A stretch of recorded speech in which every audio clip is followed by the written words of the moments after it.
I'm Sarah, the Savory Cook, and I'm all about saving you time, money, and most importantly, your health using food. I'm about to start my 30-day food stamp challenge, and to get ready for that, I'm making homemade bread. Bread is so easy to make, and it is incredibly delicious right when it comes out of the oven. So let's get started. I'm making a double batch to save time. So all of my ingredients are multiplied by 2. If you just want to make a single loaf, then cut it in half. Homemade bread is really healthy because it only requires 5 ingredients: flour, sugar, salt, water, and yeast. I always use 2 types of flours so that my bread can be half whole wheat. So I start with a whole wheat flour, and I'm going to measure 2 cups of whole wheat. When you measure whole wheat flour, you just want to make sure that you pour it or scoop it really lightly so that the flour doesn't pack down into a larger quantity than you want. So I have 2 cups, and I'll put it in a bowl, and then I'll do 4 cups of my unbleached bread flour or unbleached all-purpose flour. You can use either one, and each one will give you a different texture for the bread. So you can try it out and compare which one you like. Often when I'm making 2 batches, I'll use a liquid measuring cup because it's bigger. And really, the quantity of flour, you don't have to be so exact with it.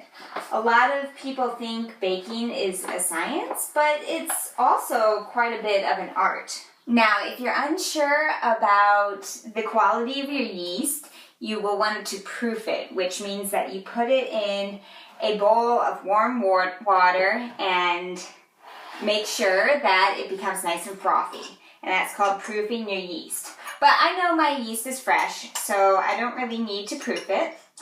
I'm going to take out about 2 tablespoons of yeast, and the water should be 2.5 cups of lukewarm water. And a great way to measure the temperature of the water is to run it across your wrist, and you want it to feel pretty neutral.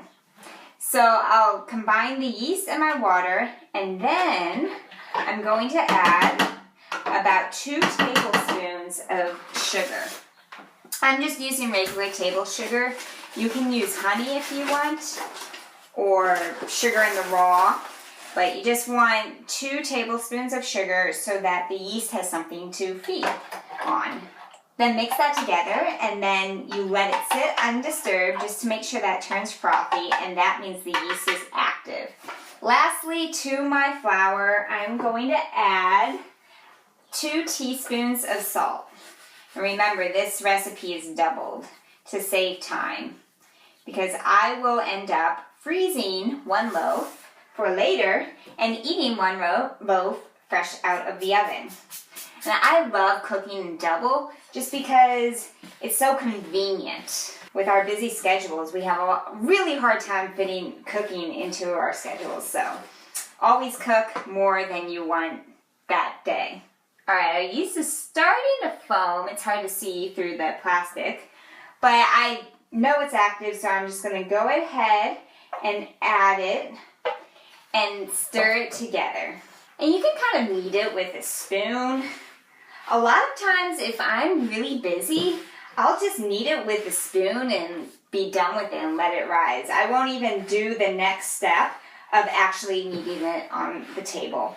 And the texture and the taste, it comes out decent. You won't notice a huge difference, but when you really want to go all out, it's fun to do some kneading. Alright, so I scrape off my dough into a pile in the middle of my counter. And of course, the counter is lightly covered with flour. Next, I flour my hands and the top of the dough so that the dough doesn't stick to me. And scoop it up, and then just start to knead until the dough really comes together. And it will transform from a sticky mound into a smooth, elastic ball. So you may be wondering, how much do I actually save from making a loaf of bread from scratch? Well, I bought a bag of flour for under $3. And this large jar of yeast cost me under $5. So that's $8 for this yeast and a bag of flour.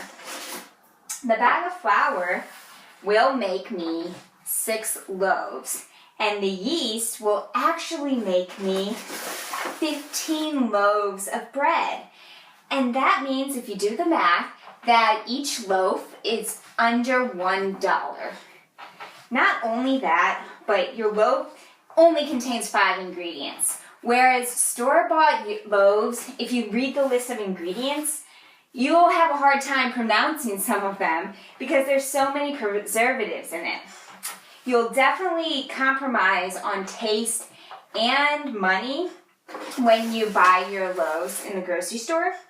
However, you do have to put a little bit more time into homemade loaves.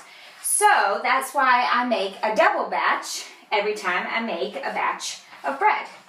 So as you need, you'll have to add flour to your tabletop, to the top of your loaf, until the loaf becomes really smooth and elastic as you need. It'll take about 4 minutes. Again, you don't have to knead incredibly long if you're short on time. Just a little bit is better than nothing, but no kneading is better than store-bought bread. The taste is just incredible. So when I'm finished kneading, I take my bowl and pour a little bit of oil into it, just a touch to grease it so that the dough doesn't stick to the bowl as it rises. And coat the bowl, the bottom, and the sides. And then place your dough inside it. You can flip it over so that the entire dough is greased up. And then cover it with a cloth. We're gonna sit and let this rise for about an hour or so. In the meantime, you can go do laundry or read a book or whatever you want. If you let it sit longer than an hour, that's okay. It'll be perfectly fine. You don't have to time it exactly an hour. Just forget about it and come back to it, and it will have doubled. All right, so I have my bread here, and my bread dough rose in about 45 minutes because it's really warm in here. You can see that it pretty much doubled, and now I'm going to cut it in half, put it in some greased loaf pans, and bake it in the oven, preheated at 375 degrees. When you take out your dough, you want to be very gentle with it. I like to put mine on the counter and then use a bench knife to cut it in half. You can use a regular knife or a spatula or anything that you really have on hand that's going to give it a nice clean cut. You want to be very gentle with your dough and not handle it a whole lot so that you don't mess up the precious glutinous strands in the dough. With your dough in the loaf pans, it needs to rise again because after it rises the first time and you cut it, it kind of deflates a little bit. And so you stick it in your loaf pan and cover it with foil. Sometimes when I'm short on time, I'll just do a single rise, and the bread doesn't taste quite as good, but it's still really delicious. It's better than store-bought bread. And after I knead the dough, I'll put it straight into the loaf pan, and then once it's risen, I'll stick it in the oven. So I cover both of my loaf pans with aluminum foil. And the aluminum foil ensures that the bread doesn't over brown as it's baking. What I like to do is take off the aluminum foil about 15 minutes before I pull it from the oven, so 45 minutes into baking, and let it brown on the top for the remaining 10 to 15 minutes. Now you want to play around with the time it takes for you to bake your bread. Start with an hour, which is a conservative amount, and if it comes out just a little dry, then cut down your time in 5-minute increments. Another method is to use an in-oven thermometer, where you actually stick the thermometer inside the bread the entire time it's baking, so that it comes out at a perfect 200 degrees Fahrenheit. Note that with a thermometer, you're going to get a hole in the top. So if you don't want that, then just eyeball it, go by how it looks, how it sounds. Whether you cook your bread just a little too long or it's a little doughy in the middle, the first time you might not get it right, but it's going to be so good regardless, and you're going to fall in love with homemade bread.